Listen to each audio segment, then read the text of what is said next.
Là, ça marche. Regardez, c'est bien cadré. Ah, alors c'est... Ah, oui. Attends, c'est... Non, c'est pas bon. Attends. Attends, on va lui mettre... Attends, On va le mettre... Attends, voilà. C'est bon? C'est bon, là. Non, c'est bien, là. Sinon, on peut le remonter. Vous voulez que je vous le remonte comme ça, attendez. Non, vous pouvez jouer avec la languette. Non, mais c'est bon. Ah, bah voilà, t'as raison. Non, c'est bon. C'est bon? Bien. Donc malheureusement, avec ce qui se passe, on va essayer de parler un tout petit peu de ce qui se passe, mais vous savez comment certains disent, quand les malheurs frappent le peuple juif, on a d'un côté l'obligation de se taire. On dit que Aaron a reçu un mérite qu'il s'est tué quand ses fils sont morts. Donc c'est toujours très embêtant de parler, parce que vous dites qu'est-ce que vous parlez quand des gens sont en train d'être enterrés, quand une communauté est frappée de stupeur et de peur. Il y a toujours un problème de parler. D'un autre côté, de ne pas parler, c'est aussi, on peut pas, c'est ou d'indifférence, ou bien, on sait très bien que nos maîtres nous ont enseigné, merci beaucoup, nos maîtres nous ont enseigné qu'il n'y a pas de hasard. Il ne faut pas non plus dire, c'est sûr qu'on ne comprend pas, mais on sait qu'il y a un hasard, il y a un sens. Et sans essayer de chercher le sens, ça doit nous pousser à réfléchir et à réagir spirituellement. Ça, c'est certain. Alors tout d'abord, on va essayer de comprendre d'un point de vue extérieur ce qui se passe, et après, d'un point de vue intérieur, qu'est-ce que nous, d'après nos maîtres, on est censé faire dans ce genre de situation. Alors tout d'abord, il faut, bien entendu, ne pas écouter les informations, surtout françaises, qui disent des bêtises, comme d'habitude, et qui tentent de banaliser en disant c'est des losers des banlieues qui ne savent pas quoi faire de leur vie et qui sont devenus intégristes et qui commencent à massacrer les gens. Ou des malades. Tout ça, c'est une tentative de banaliser, bien sûr pour apaiser et pour enlever la peur, c'est sûr, mais nous sommes assez grands pour savoir que ces explications sociologiques, psychologiques ne rendent pas compte du tout du phénomène. Il y a un phénomène depuis plusieurs années dans le monde qu'on se doit de voir, d'après, dans le script, par le prisme de la Torah. Et il s'agit en vérité d'un mouvement beaucoup plus vaste, beaucoup plus profond, qui est prévu et qui est écrit dans nos textes à nous depuis des millénaires. Puisque on assiste actuellement à ce qui était écrit dans les Nevi'im, puisqu'on a dans le rêve de Daniel et dans le rêve de Nabuchodonosor, notamment dans le rêve de Nabuchodonosor, mais aussi dans le rêve de Daniel, tous les exils qui sont déjà inscrits. Et les exils sont déjà inscrits à l'origine même de la création du monde, puisque Tohu, Bohu, Chosher, Tehom sont les 4 exils que le peuple juif se devra traverser. Tohu, c'est Babel, Bohu, c'est la Perse, Chosher, c'est la Grèce, Tehom, l'abîme sans fin dont on ne voit pas la fin d'exil, c'est l'Occident. Et où est Ishmaël là-dedans? On ne voit pas Ishmaël. Dans la statue de Nabuchodonosor, on voit la statue, la couronne de la statue, c'est l'exil de l'Égypte, c'est la racine, c'est le Keter, dans le négatif. Vous savez que dans le positif, il y a la révélation de Dieu qui commence par la couronne, le Keter qui est le plus haut des 10 sphirotes. Dans le négatif, le Keter, c'est l'Égypte. C'est la première exil. C'est la notion même d'exil n'apparaît que parce qu'il y a eu l'Égypte. L'exil de Shiaboud, de mal. Après, vous avez la Perse, la Babel, la Grèce, Perse, Grèce. Et dans la tête, c'est Babel. Les 2 bras, c'est la Grèce. Le ventre, c'est la Perse, on a déjà parlé ici. Et les 2 jambes, dit le Midrash, sont Esav. Et enfin apparaît Ishmaël. Et que ces 2 jambes sont des jambes parce qu'elles vont amener jusqu'au Mashiach. Elles amènent le monde au Mashiach, au Messie. Dans le rêve de Daniel, c'est moins clair, mais dans le rêve de Daniel, si on fait bien attention au texte, il y a 3 cornes. Vous savez, il y a les 4 bêtes infernales. Première bête qui représente Babel, qui est un lion ailé d'aigle qui monte très haut. C'est le Babel, on en a parlé, on ne peut pas revenir ici dessus. C'est un exil où la hauteur poétique de l'homme est en absolu, parce que toutes ces, bien entendu, toutes ces galoutes sont des tentatives de présenter un concurrent d'absolu à la Torah, à la vérité. D'anéantir la vérité, d'anéantir la Torah à partir d'un autre visage de l'absolu. Babel, ça a été le visage des droits de l'homme, si on veut, pour des choses un peu schématiquement, où l'homme est devenu un absolu. La Perse, c'est où le plaisir est devenu un absolu. La Grèce, c'est où la pensée autonome est devenue un absolu. Et après, il y a Édom, Esav et Ishmaël, qui eux aussi vont présenter deux visages de l'absolu qui veut contredire l'absolu de la Torah. Alors quels sont ces deux visages sur lesquels on est en plein dedans aujourd'hui, puisqu'on est à la fin de la marche, on est juste avant que le Mashiach vienne. Oui, ça c'est Édom. Pas vous, hein, le téléphone. Donc il faut bien comprendre qu'il y a ce qu'on appelle la modernité. Vous avez entendu parler de ça, la modernité, qui a été prise, dont le vecteur, c'est Ésaü, c'est Esav, qui est un mouvement séculaire qu'il faudrait pour une fois pour toutes définir de façon très simple, qui est la tentative, et en vérité la réussite, de sortir l'humanité de la religion. C'est une sortie hors de la transcendance, hors de la religion. C'est ça que l'Occident fait depuis des siècles, et qu'on arrive aujourd'hui au paradigme, au plus haut niveau, au paroxysme de cette réalisation, où on est passé d'un monde structuré à partir de lois divines, à partir où la vie, où la cité était organisée à partir de la loi du grand autre, avec un grand A,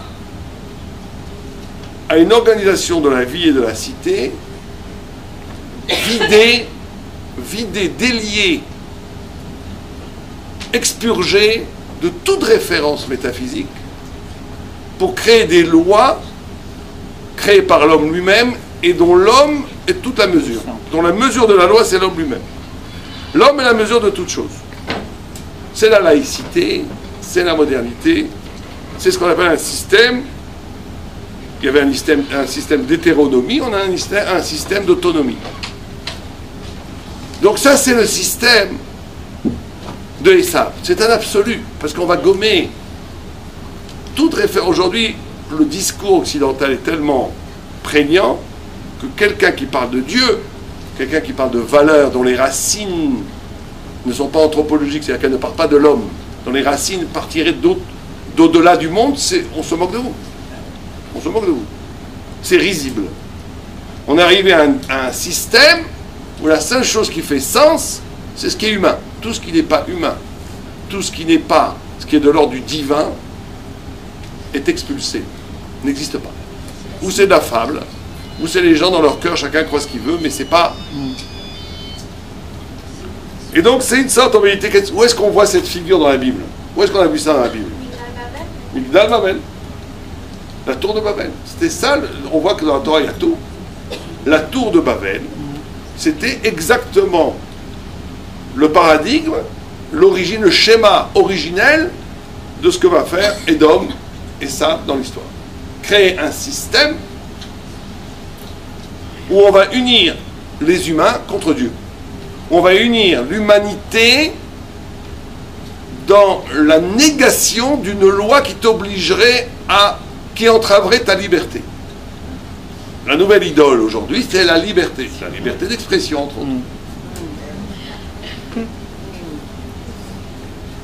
Bon, d'accord. Donc c'est un absolu qui détruit, c'est ce comme le Maral de Prague l'appelle, l'empire Malchut HaHeder, l'empire du rien, où on va tenter de gommer toute référence transcendante pour activer l'humanité à partir de elle-même.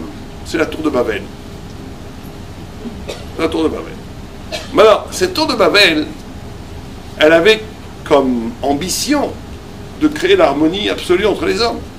Contre Dieu, mais l'harmonie entre les hommes. Alors, qu'est-ce qui s'est passé à la tour de Babel? Ça a créé une harmonie? Au contraire. Ça a créé le contraire d'harmonie. Ouais. Ça a créé l'éclatement des langues. L'éclatement des langues. Donc la division. de façon assez extraordinaire, pour celui qui connaît un peu l'histoire, qui s'intéresse à l'histoire de l'Occident. On voit que ce mouvement horizontal de négation du vertical, ce mouvement qui voulait, soi-disant, gommer tous les ontologiques, c'est-à-dire toutes les choses essentielles, pour arriver à quelque chose de parfait. Il n'y a rien, il n'y a que le désir. Donc on va unir les hommes à partir de quelque chose qui nous est tous commun. C'est le désir, le plaisir, la publicité, l'argent, tout ce que vous voulez. On cherche quelque chose qui fasse l'unité et qui soit parfait, qui n'a pas de sens. C'est pour ça que toute la société occidentale est articulée autour de l'argent et du znout. Il faut dire les choses à quelles sont. Pourquoi? Parce que le znout et l'argent c'est parfait, ça n'a pas de sens. L'argent, c'est l'argent pour tout le monde. Et le znout, c'est commun à l'humanité bestiale. Donc on va créer une société sans aucune référence particulière. On va être dans le vide qui va tous nous réunir. Or, ce qui s'est passé historiquement, c'est que l'annonce de cette harmonie a au contraire engendré un éclatement total des séparations. Séparation des pouvoirs, séparation des classes sociales, séparation des ethnies, séparation de tout. Donc face à ça, face à ce chaos métaphysique, est né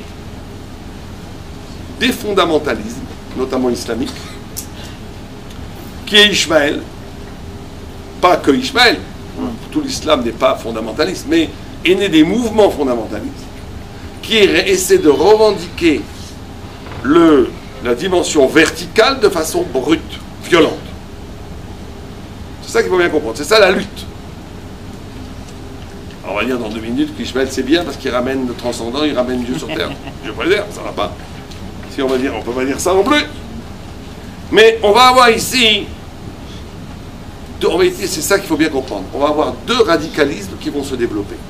Il va y avoir, parce que d'un autre côté, qu'est-ce qui va motiver cet éveil du fondamentalisme violent? Ça va être que, face à ce constat que la pensée horizontale, matérialiste, a amené de la division, n'a pas amené de l'harmonie, n'a pas amené de la paix, n'a pas amené du bonheur, il va y avoir tout un discours, notamment relayé par les médias, qui va tout faire pour nier le réel, le déni du réel. Comment? On va dire non, il n'y a pas de différence entre un blanc, un noir, entre un juif, un non-juif, entre une femme et un homme, mariage pour tous. Tout ça, c'est quoi? C'est une tentative de nier qu'il y a des différences essentielles, parce qu'on veut tout le temps faire une unité artificielle de l'extérieur, qui ne marche pas. Et donc, comme ça ne marche pas, on va inventer un discours où dès que vous dites, il y a peut-être un problème là, non, non, non, ça c'est du racisme, on ne peut plus parler. Donc c'est un discours dont la personne qui écoute ça, elle sent que c'est du mensonge. Et donc va se développer un autre mensonge, mais qui va se croire une vérité puisqu'il combat le mensonge. Vous voyez le problème? De justifier. Ça va être un mensonge en réaction au mensonge, mais qui va se croire une vérité parce que lui-même il combat un mensonge. Et c'est là où on tourne dans les choses compliquées. Les fondamentalistes islamiques, aussi maboules qu'ils soient, qu'est-ce qu'ils vous disent? Ils vous disent, bon, on combat. Des fois, ils vous parlent, on a l'impression que c'est un rabbin. Il dit, on va combattre, le znout étalé partout, on va combattre la destruction des valeurs, on va combattre la démocratie qui donne raison au nombre et pas à la vérité, etc. etc. Bon, un rabbin pourrait dire la même chose. Simplement, on va avoir 2 radicalistes qui vont s'affronter. Et nous, on est au milieu des Juifs, et on va voir pourquoi c'est toujours nous qui ressonnons sur la tête. On va voir un radicalisme occidental. Et je l'appelle un radicalisme parce qu'ils sont aussi fanatiques que les autres. Même que ça peut faire scandale ce que je dis, ils sont aussi fanatiques que les autres. La presse occidentale, la pensée commune occidentale, tout dans lequel on baigne. C'est un fanatisme qui a pour base, soi-disant, la tolérance. C'est pour ça qu'elle n'a pas l'air d'un fanatisme, que tout le monde fait ce qu'il veut. Mais dès que vous amenez quelque chose qui met en cause leur système, vous êtes détruit. Ou intellectuel, ou même physiquement. Et donc on a un radicalisme qui veut détruire toutes les valeurs, qui veut que tout soit nivelé au niveau de l'horizon, c'est horizontal. Et en face de ça, un ressentiment qui crée une foi, une émouna brute, manichéenne, Il y a le bien, il y a les bons et les méchants. Tous qui ne sont pas comme nous sont méchants, il faut les tuer. Et donc on a ici deux systèmes qui sont autour de nous. Maintenant, par rapport à la Torah, les sages ont déjà parlé de ça. Ils ont dit, une émouna sans date est mauvaise, et une date sans émouna est mauvaise. Et le cœur névralgique de la Torah, ça a toujours été de concilier l'intelligence, pas de concilier, de créer un rapport dynamique entre l'intelligence et la foi. Et la foi et l'intelligence. C'est-à-dire qu'on a ici deux défaillances. Le monde occidental est intelligent. C'est ce que dit le Rambam, Maïmonide. Il dit que l'intelligence occidentale est très forte, très très forte. Elle arrive pas loin au niveau de son degré intellectuel de ce que le Talmud propose. Comme ça dit le Maïmonide. Ça prend Enaim Shum Emuna. Il n'y a pas de foi. Et ça, il le dit à 1000 ans. C'est que même la foi chrétienne, ils ont pris comme Dieu un homme, parce qu'en vérité, tout est anthropologique, tout le centre de l'homme, le centre de l'être, c'est l'homme. Vous regardez dans tous les tableaux de l'art occidental, qui c'est qu'il y a toujours au centre du tableau? Vous n'avez pas remarqué ça? Un homme. On voit pratiquement aucun tableau où on voit juste une fleur. Ça, c'est les Japonais et tout. Les Asiatiques font ça. Mais chez les